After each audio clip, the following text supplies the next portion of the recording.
This is Distant Replay, the podcast that goes back in time to relive all the greatest events that we witnessed in sports.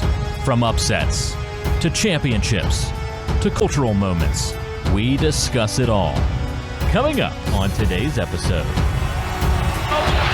the shot clock. Gonna try to kick it up, little handball. Allen with Iverson on it, throws one up.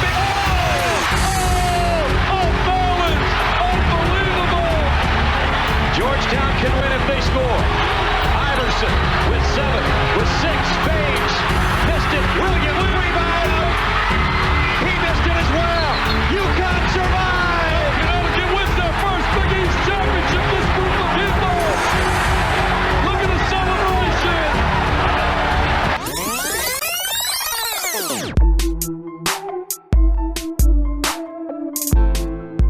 Taking you back to March 9th, 1996, Big East Conference Championship game. You can't beat the Big East basketball tournament. You might not know that if you haven't been following basketball for a while. It's a different animal today, but the 80s and the 90s, Big East basketball was it. And this game kind of captures that moment. 2 top 10 teams, 2 NBA All-Stars later in their career, and Hall of Famers. I mean, this game has it all, and we're talking about it today on Distant Replay. I am Ben George. He's Mike Noto, and we talked about a basketball game that would line up this week with conference tournament play beginning.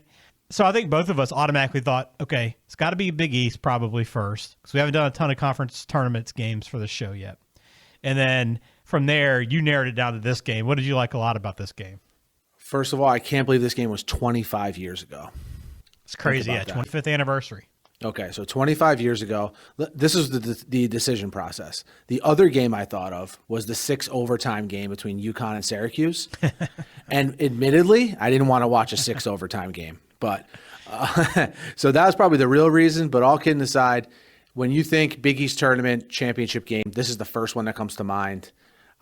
Just so many intriguing storylines outside of the play on the court.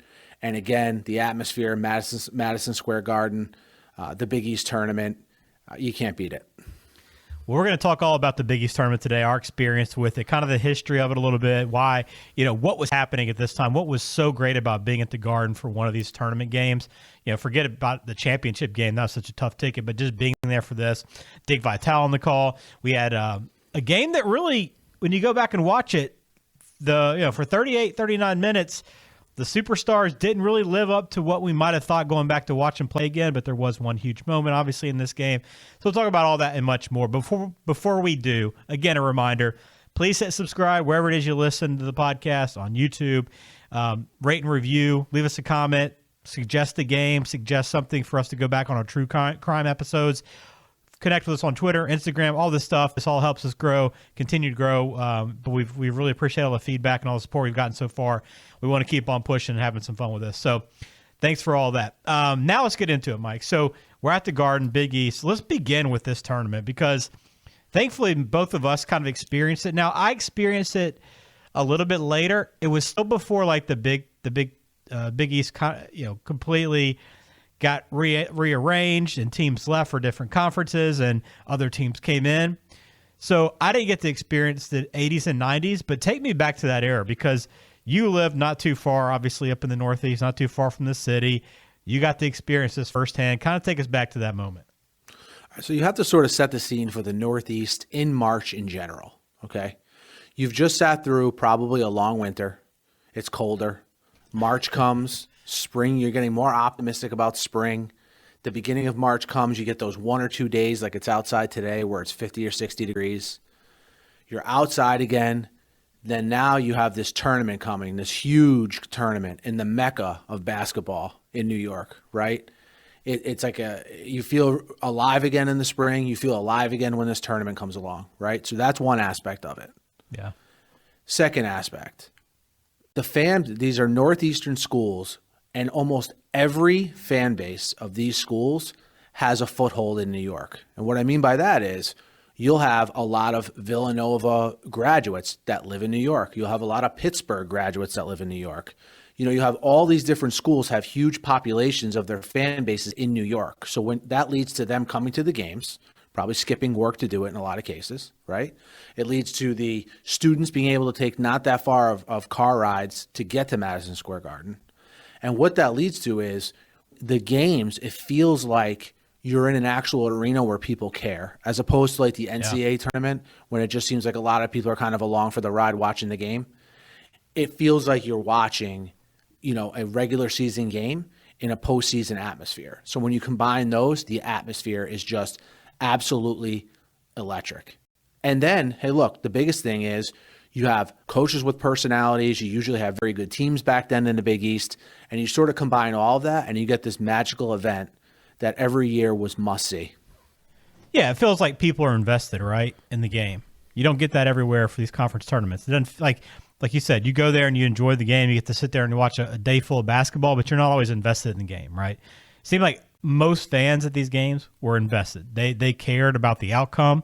And you're talking about New York, right? I mean, a mecca for basketball in general, just basketball crazy people in that city, and all kind of added up to this experience. But I was fortunate enough, and I was trying to remember what year we went back and actually went to this tournament. We went down when I was living in Connecticut. We went down we had Tuesdays, Wednesday off. You remember these days. Oh, yeah. So we went down. It was like the first and second round of the tournament, right? So we're like, we got to get down there, spend a day. We scalped. I think we got a ticket on StubHub while we were at the bar outside. We just printed it out on our phone. I think it was like, I want to say it was 08 or 09. But we got that experience, went in there, went in the Garden, all the crazy fans, fans from every school around there. All the bars in the area are hopping on a Tuesday and Wednesday at noon, 1 o'clock, right? I mean, it is a full-on experience. And then you got really good basketball. That was the other part of it was, whoever you're going to watch, you're going to get good outcomes. Even if you're watching these games on Tuesday and Wednesday, you knew you were going to get really good matchups, and there's going to be dramatic endings and finishes to these games, and they almost always delivered. And you're talking now, Ben, what the electronic ticket market has gotten rid of is the thrill of, am I going to buy a ticket and is it going to be a fake? That you didn't have to experience that. It was that was a big thing. Like, make sure you don't buy, you're scalping tickets typically to these games, because typically how you get the tickets is, either, straight up scalpers, people just buy tickets and are selling them, or fan bases whose teams have lost. And maybe they bought tickets to multiple sessions and then they sell them to you. But that was the thing. I had friends that bought tickets that were fake tickets. So definitely a thing.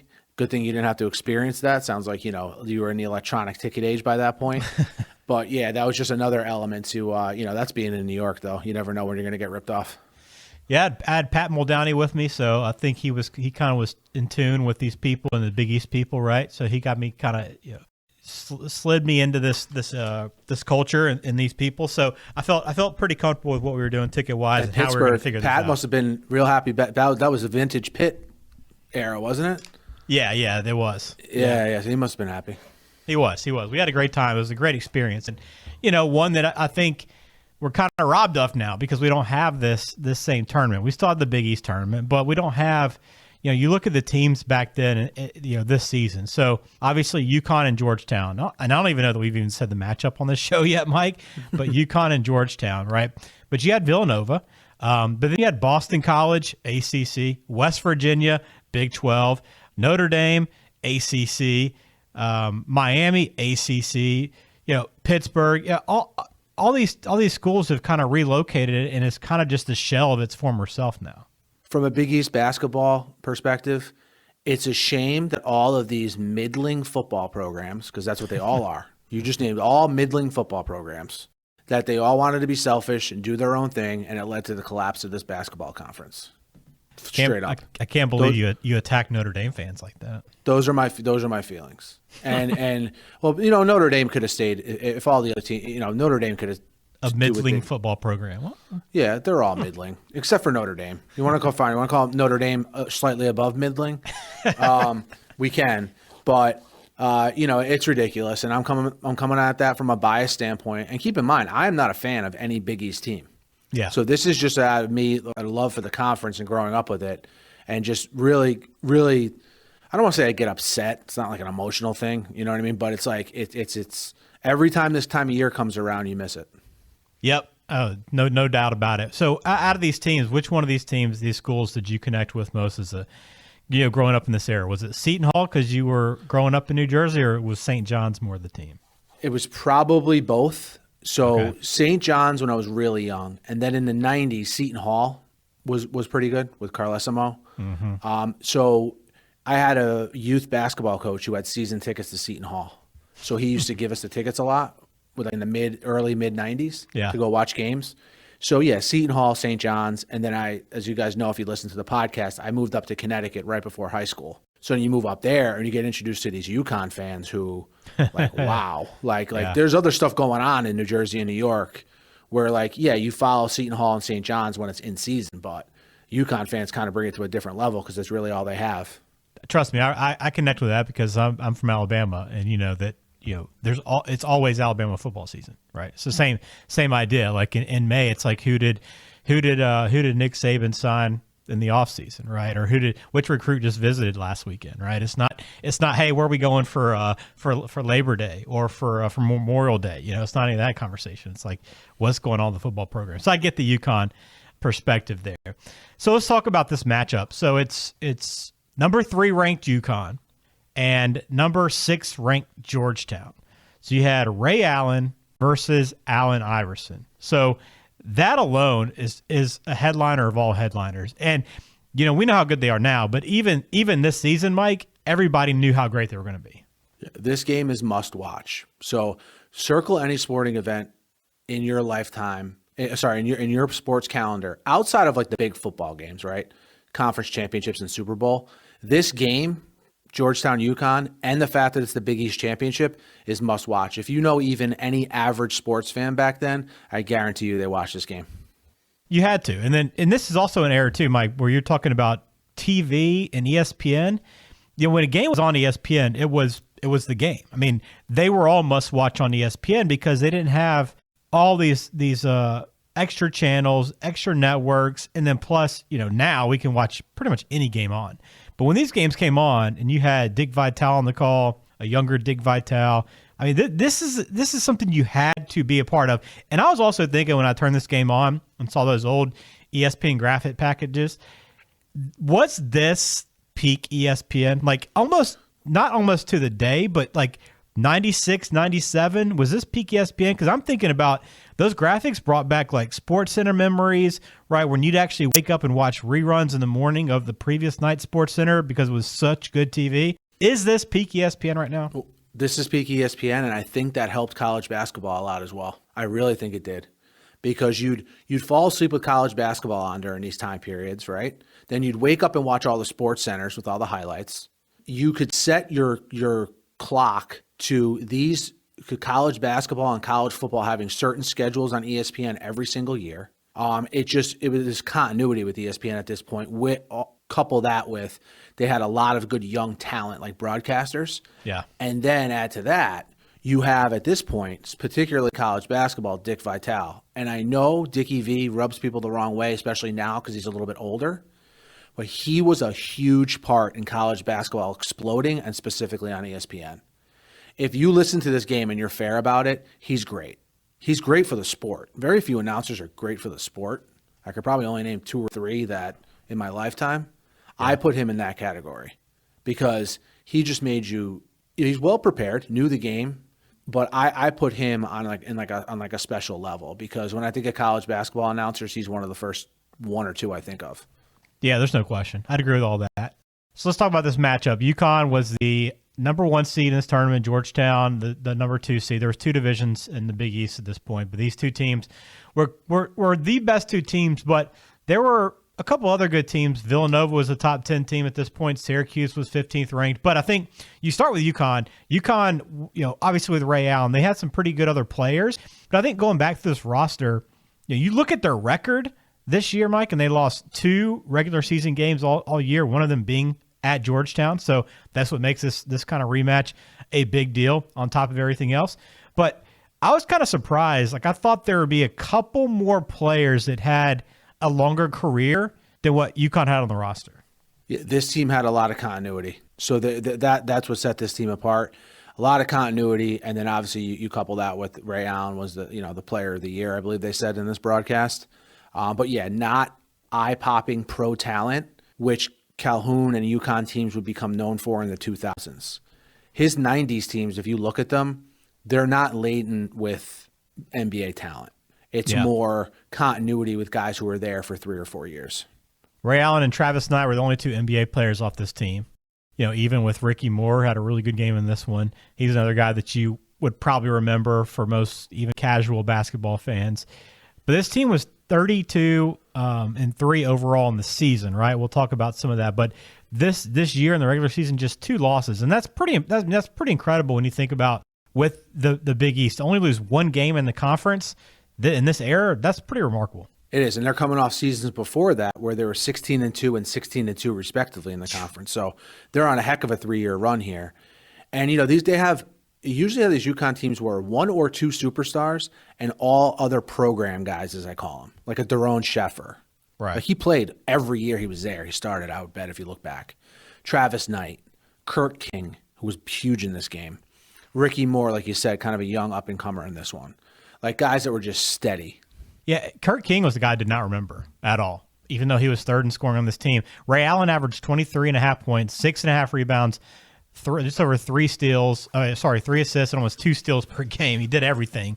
Sheffer, to your point, averaged 16 points, 6 assists, and 5 rebounds. So, I mean, really good numbers. But I think you hit it on the head when you said just the chemistry was perfect with this team.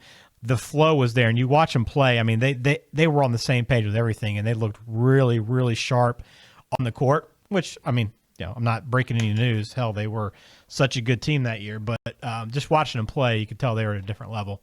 On the other side, you had this Georgetown team. Georgetown in the 90s, man, like they were a brand that became national, right? And I think with Allen Iverson kind of being the head of that and then John Thompson being so recognizable.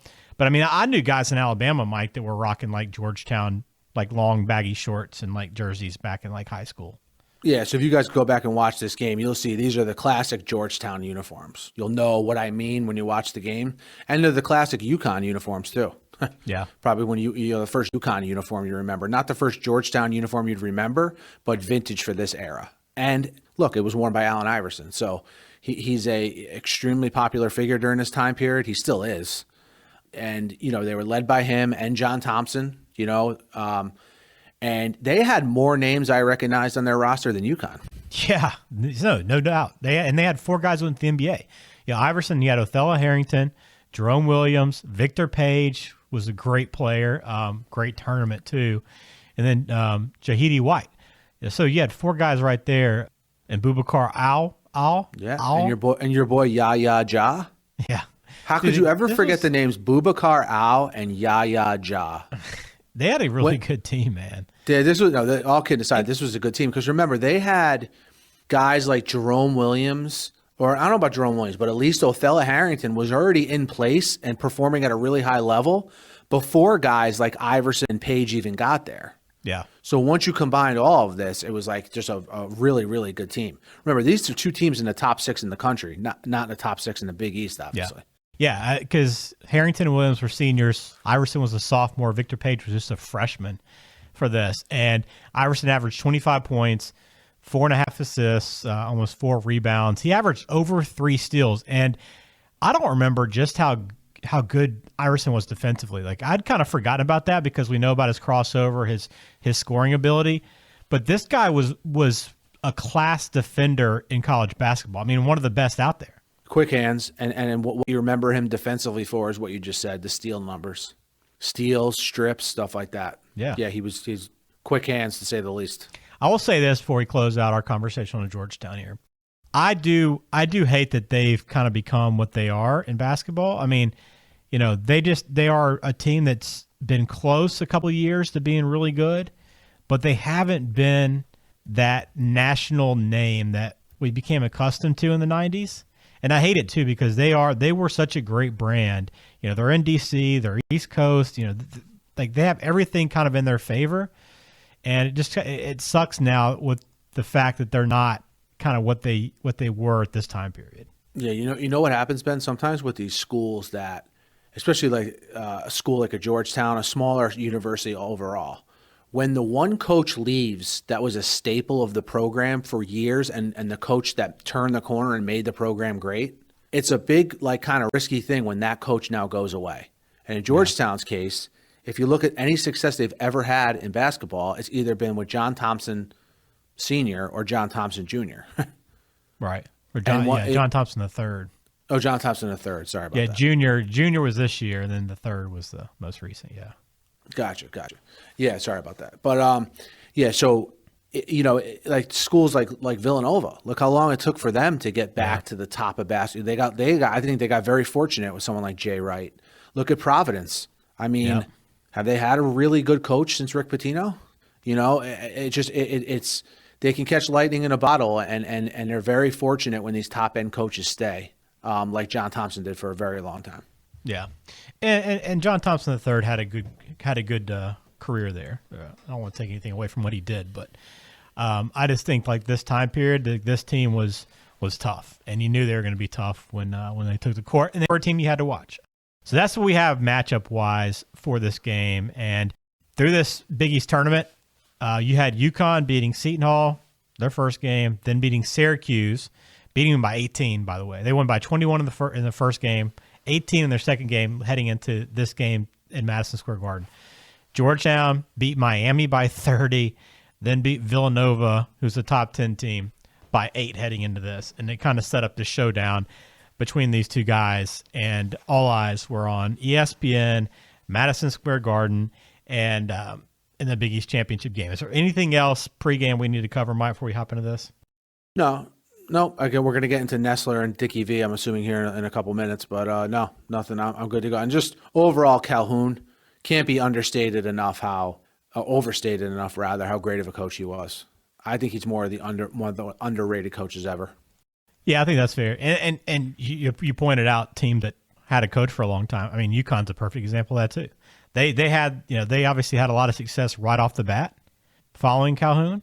But they've kind of been in that position where they've been trying to find that guy and get back to where they were. They've had some pretty good teams. Hurley's doing a good job, but I think they found their guy. You think? I think Hurley's I know their you're guy. a huge Hurley guy. I am a huge Hurley. I mean, you're talking to a guy from New Jersey who follows the Big East and who, Bobby Hurley was the first basketball player I probably really, really ever truly loved. So, yeah there you go. I know you do. So this game, great start, great atmosphere. We were ready to go when this thing came on. And so let's get some thoughts on this game, Mike, going back and watching this again for the second time. Now, I didn't remember much about the details of the game and how it played out, but slow start, 4 fouls out of the gate before there's even points. But it seemed like when these two, it was one of those spots where just teams were kind of probably nervous a little bit, trying to feel each other out in the first minute or two. And then all of a sudden it went from 0 to 60, and these teams turned it on up and down the court. Transition basketball, easy buckets, beautiful passing. It was a lot of fun to watch early. Yeah, no one that's a big fan of college basketball now ever wants to hear how the product might be a little bit worse now because the players don't have as much continuity. Yeah. They don't want to hear it. But if you watch a game like this, we're not talking about all seniors all over the court here. We're talking about guys that have at least played together for 2 years to this point, or maybe a little bit longer. And you see the difference it makes in the continuity. I mean, and just how everything flows in an orderly fashion, and the game's played kind of the right way. And in this game especially, I mean, you have the score is 46-42 at halftime, which is a good pace. Good back and forth. Yeah, good back and forth, good pace. Ray Allen gets off to a hot start. Iverson picks up his third foul late in the half, which I never felt like Iverson really got into a good flow because of the foul trouble. I mean, his numbers ended up being pretty good by the end of the game. Yeah. But as far as him, he's a volume shooter, and a volume shooters need to get into a flow. I never felt like he got into that quintessential Iverson flow because of the foul trouble. I don't either. That's, he was dealing with that throughout. And again, it was Teddy Valentine on the call. He was one of the guys that was officiating this game. Big surprise, right? I mean, TV Teddy in the mix, and we had a number of fouls on both teams that came into play into this. But Teddy always seems to be everywhere when you're watching college basketball, especially big games. He's been doing it for so long.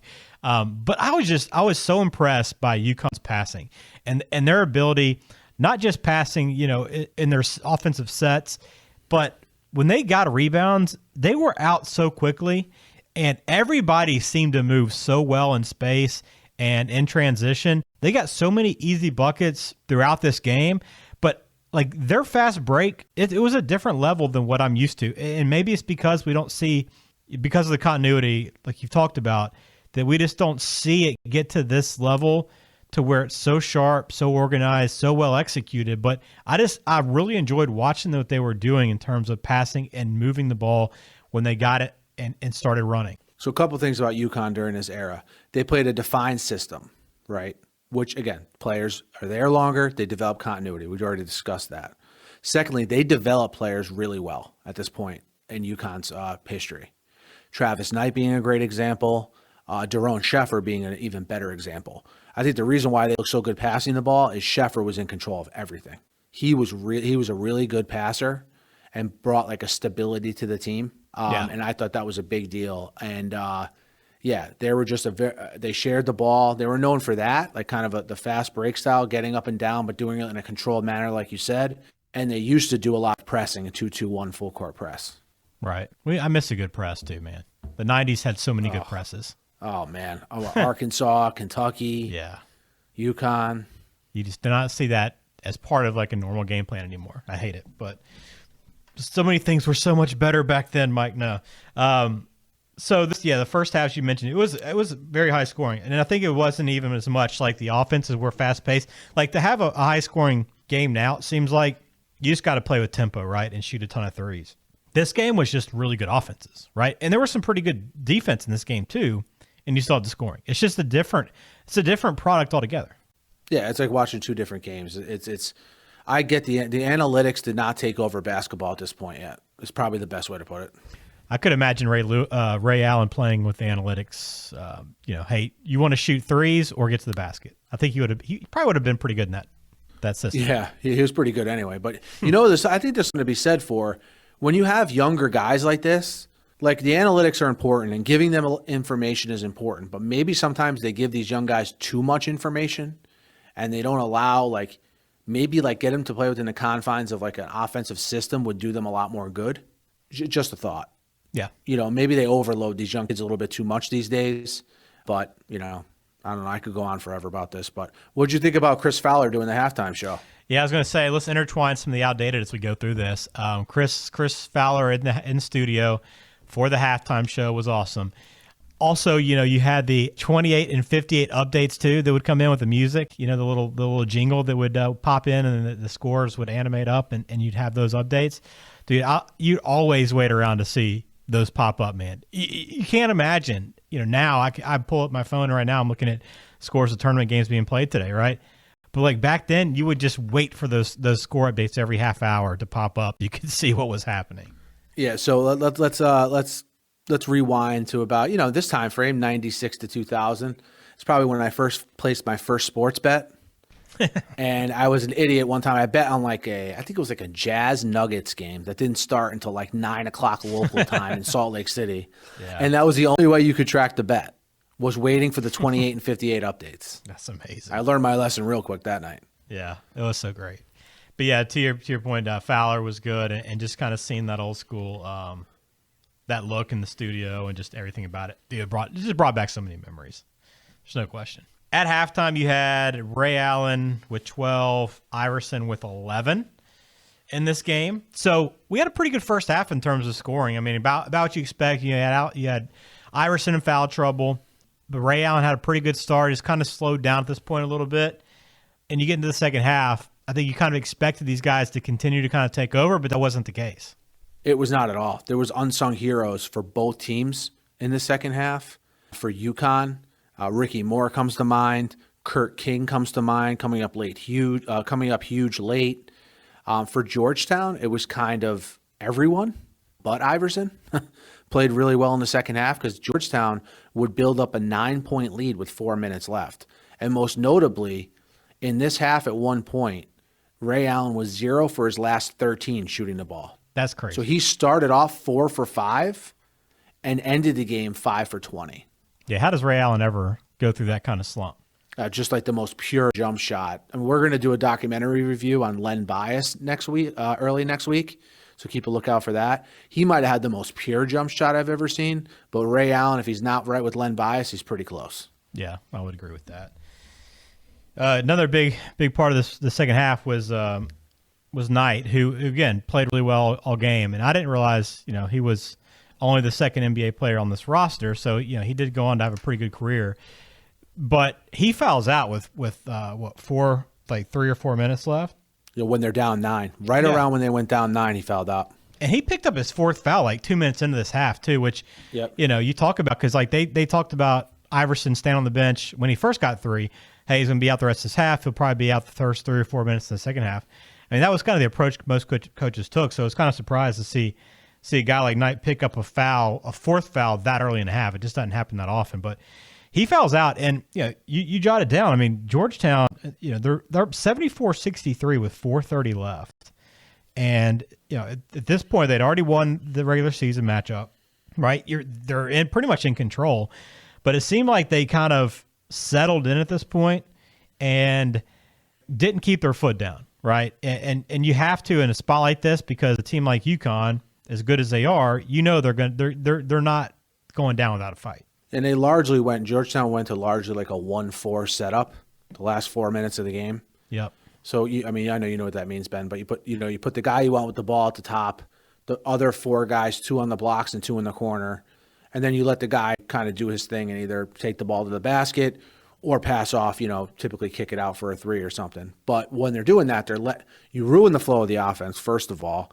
and you're making sure the shot clock's all the way down so you don't give the opponent time. But I think the benefits of it go away especially when you're playing a team like UConn, who could definitely come back. It's not out of the realm. And you take your team out of your offensive flow, because then when you need to go back into the offensive flow, if the other team comes back, you're kind of all out of whack. Right. Yeah, and that was the case for them. And, for UConn, it was King. Kirk King had 8 straight points on this. So they're 74-63. They're on a 10-0 run. King has 8 of those points, and they're down just now 1 point with a minute left. Crowd's going crazy. Tons of UConn fans, Georgetown fans in the house, ready for this final minute. Who's going to win it here? And Iverson had a shot, but then the shot that wins it with Ray Allen, this all out of sorts, number one. But what's still remarkable to me about what Ray Allen can do is I don't think there's many guys. There's plenty of guys with hang time, right? But I don't think there's many guys that can think as much and make as many decisions in midair as Ray Allen. He did it throughout the game. He did it here, but there's so many times where he's up in the air that it could be a shot, it could be a pass. He's looking around. He's looking at the basket and looking around at the same time. I don't think there's anybody that can really do what he does in the air, just split-second decisions. And you see it here in this final shot where he's in the air. We don't think he's even going to get a shot up. And, body flailing, gets it to the basket, and it bounces around and rolls in. I mean, there's nobody that does it like that. First off, when he took off, it looked like he was thinking to pass first. Yeah. When he left his feet. And I remember watching this in real time thinking his feet hit the ground before he let go of the ball. But obviously they didn't. But that's how quick and that's how bang it was. His feet almost came down and hit the ground. He flips it up right before that happens. It bounces around a little bit and it goes in. And that's the shot from this game. But it's crazy. He's 5 for 20 in the game. If I told you UConn, the 1996 UConn team, led by Player of the Year Ray Allen, was down 11 with 4 or 5 minutes left, they would win, but he would only score 2 points in the comeback. Yeah. You would say that's the least likely scenario that could possibly happen, but that's exactly what happened. Yeah, going against a team that good too. You would not expect it, but that's what happened. And in teams like that, they have other guys step up that are experienced, have been around, are comfortable in those big game scenarios, and that's what happened with King and a lot of this roster. And Ricky Moore had a great second half too. I mean, that guy was all over the place. Just one of those Big East, New York, Madison Square Garden runs, right? Or moments, where a guy is kind of out of nowhere, just elevates his game on that stage and leaves a legacy. Like an Eric Devendorf or there's so many. A Mike Gansey or a Carl Krauser, right? You name these names. Everyone listens to this podcast, and if you're a Big East fan, you know the names, right? Mm-hmm. The little guy from Rutgers, Jeff Billett, who hit the game-winning shot. Remember him? Yeah. You remember these names, And we have to talk about. So Allen hits the shot, puts them up 75-74. Georgetown, I cannot remember if they had a timeout or not. Regardless, Thompson lets them just play through, okay? Iverson gets a good look up from about the foul line area, misses it. Jerome Williams gets the rebound and has a point-blank miss underneath the basket. Yeah. And him being a senior, that must have stung. I mean, he got a point-blank layup look to win the game. Yeah, it was tough. You kind of thought that was going to go in, but it didn't, and that was it. And UConn took home the Big East championship and a classic matchup, one that kind of played out differently when you go back and watch it, but still a great game and a lot of fun reliving those rivalries and those Madison Square Garden championship games are just – they're a different animal altogether. But you look at what these two teams did in the tournament, Mike, and it actually – you look at all this, and there was a Big East team in the Final Four, and it was neither of these teams. Isn't that crazy? Yeah, so 96 – was it Syracuse? Yep. Yep. Syracuse went to the championship and played Kentucky, who beat UMass in the Final Four on one side. Obviously Calipari's team, Marcus Camby, was on that squad. I mean, everybody kind of remembers that team. And then Mississippi State. That's an interesting parallel. That's an interesting parallel to this UConn team, but I'll get to it in a second. And then Mississippi State was the other team in this run. So what's going on in Connecticut at this time, when Massachusetts is number 1 and Connecticut's basically number 2 or 3 all year, is Camby's from Hartford. I don't know if you know that. Marcus I might have from forgotten Hartford. that. Yeah, okay. So are you aware how Calhoun hates Calipari? Are you aware of that? I don't think so, no. All right, so I know he's in a long list of people who don't like Calipari. But the thinking was, I think it came out later, how they got Marcus Camby to UMass. You know what I mean? Mm-hmm. And Calhoun was criticized for Camby, being from Hartford and going to, where UMass is not that far from Hartford. But he was criticized for that, Calhoun. And then, of course, a couple years later with Ryan Gomes. Remember that whole rant he went on about with Ryan Gomes? Yeah. To the reporter? This was sort of the precursor to that when Marcus Camby got away. And that's the whole kind of – they talked about in this game how UMass was going to play UConn again. Remember? Right. They mentioned. Well, they didn't play for a while because the coaches didn't like each other. That's nuts. The scary backstory. And it's crazy because both those two teams, UConn and UMass, were stripped of some victories and some – I mean, obviously UMass got hit harder. The Final Four got pulled from them. They vacated the Final Four. The appearance went down as it never happened for them. And UConn had to vacate all of its NCAA tournament games. So both those teams paid a little penalty late in this season. Yeah, they definitely did. I mean, look, I don't really – you know me with the NCAA. I'm not the moral police when it comes to making a few to college sports. Yeah. So, but yeah, that is an interesting parallel as well. But it would be in the championship game, Kentucky beating Syracuse, and that one 60-57 to take home the national championship there. But you go back quickly to this Big East. Your all-tournament team: Ray Allen, Allen Iverson, Travis Knight, and Victor Page, all in this game. Then you had John Wallace of Syracuse and Kerry Kittles of Villanova. There you go. And John Wallace would lead Syracuse. He'd become a huge star in his upcoming NCAA tournament. Yep. Yeah. Victor Page got most outstanding player, too, believe it or not. He was great. He was good in this game, and he scored 34 in the semifinal, I think they said. Yep, as a true freshman. Crazy. Yep. Anything outdated we didn't touch on during the game, Mike? Yeah, a couple things. Dickie V mentioning Sharif Abdur-Rahim as like the marquee freshman in the country. He was, though. Yeah. He went to Cal. That's funny. Yeah. Because they mentioned how Ricky Moore either played with him in high school or played in the same division as him in high school, and how he was kind of overshadowed by Sharif Abdur-Rahim. Yeah. You had how Ricky Moore, again, was a dead ringer for Roy Jones, the boxer. That's true. They mentioned that a lot. Brad Nessler, who we haven't talked about, who I really like, he had this line during the game. He's like a sheepdog at a flea convention, in reference to how close someone was being guarded. That's great. Yeah. The 28-58 updates, which we talked about. Someone mentioned Milli Vanilli, and I cannot remember the context, but I have in my notes Milli Vanilli.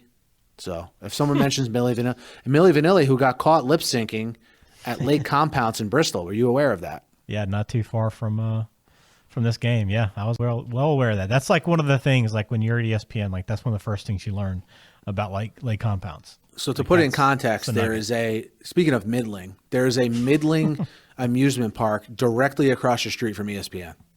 So I don't think many people would know that. Middling. And that's where Milli Vanilli got caught lip syncing. Tying it all back together with middling. Well done, Mike. Well done. You like that? All right, let's finish it out unless you got anything else to add in this game. I had a lot of fun watching it. No, it was awesome. I mean, and again, this used to be one of my favorite, outside of the big football events, the football games, this used to be like a must on the sports calendar, and I miss it. Yeah, bro. All week was a must watch during this year, or this time of college basketball, and then also just every year. I mean, I still will watch a lot this week as tournament play begins and goes through, but yeah, there was just something different about that time, and it was so much fun going back to it. And we're going to do more of these too, probably during this era over the course of this podcast. I mean, there's so many Big East. We could do a Big East tournament podcast, probably, Mike, and go back through it. There's so many good games and players, but we'll definitely add a few more of these to our list. You can find this game online if you want to watch it too. We'll put the full game, the link up on our website, distantreplaypodcast.com. Connect with us on Twitter, connect with us on Instagram, but also YouTube. Almost 2,000 subscribers on YouTube. Help us get there, spread the word, tell a friend about it. Hit subscribe if you haven't already, and rate and review us as well on whatever podcasting app that you listen on. We'd appreciate that. Helps us continue to grow, and your support is very, very appreciated. Absolutely. Can't thank everyone enough. Love the listener suggestions. Really like interacting with you guys in the comments. And until next time.